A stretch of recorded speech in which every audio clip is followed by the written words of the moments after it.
Hey friends, if you wish to uninstall and remove the Microsoft News widget on your Windows 11 computer, then please watch this video. I will guide you through the process. Now here's the thing, this has already been removed and changed by the weather widget by default, though you can change it again. So right click on the start button and select settings. Go to the Windows Update tab and click on check for updates in the right pane.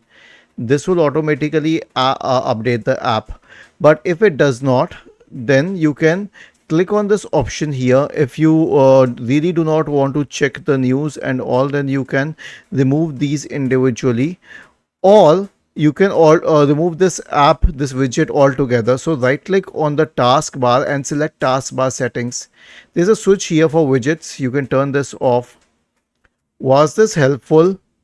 If yes, then please subscribe to the channel. If not, then let us know in the comment section of the video on how we could help you further. Thank you for watching this video and have a nice day.